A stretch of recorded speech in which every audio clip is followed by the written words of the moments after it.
మూడవ తరగతి తెలుగు పాఠం 2 విరామ చిహ్నాలు.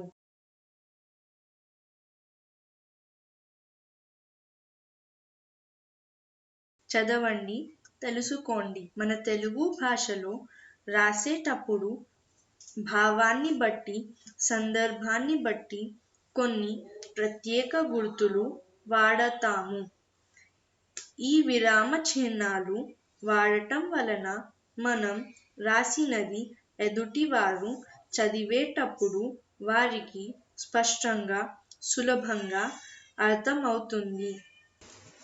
అలా వాడే గుర్తులను విరామ చిహ్నాలు అంటాము. విరామం అంటే ఆపటం లేక విశ్రాంతి అని అర్థం. చిహ్నం అంటే గుర్తు. మనం పుస్తకాల్లో వంటి గుర్తులు గమనిస్తుంటాం. ఇప్పుడు వాటిని ఎక్కడ వాడతామో తెలుసుకుందాం. వాక్యాంత బిందువు. నా దగ్గర ఆగాలి. ప్రతి వాక్యం చివర నేనుంటాను. నేనుంటే వాక్యం పూర్తి అయినట్లు. నేనెవరో తెలుసా? నన్ను వాక్యాంతపు బిందువు లేక ఫుల్ స్టాప్ అంటారు.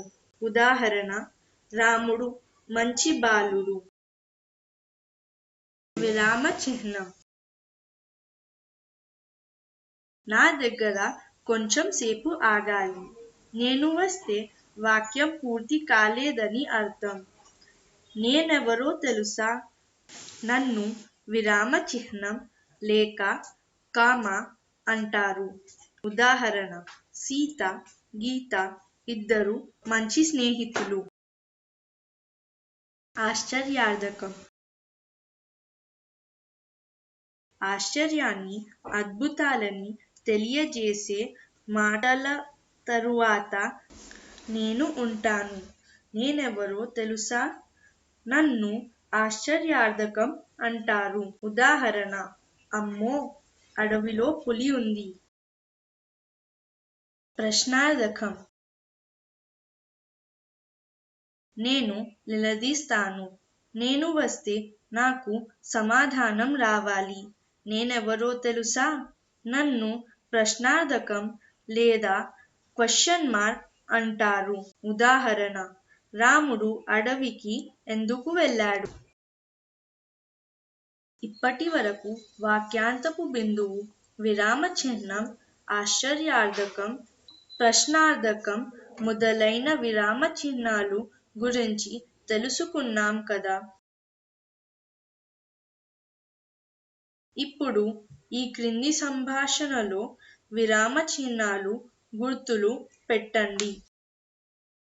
గిరి: తాతయ్య, రేపు మా బడికి సెలవు.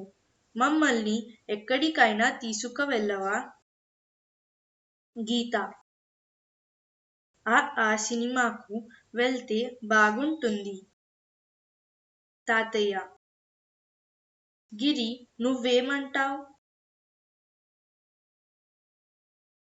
గిరి: సినిమా వద్దు తాతయ్య, వనభోజనానికి వెళ్దాం. గీత: ఆహా, సరే తాతయ్య, అందరం వనభోజనానికి వెళ్దాం. తాతయ్య: సరే పిల్లలు, అలాగే వెళ్దాం. Kindly help our effort by liking, sharing and subscribing to our channel. Please press the bell icon to get more of such videos.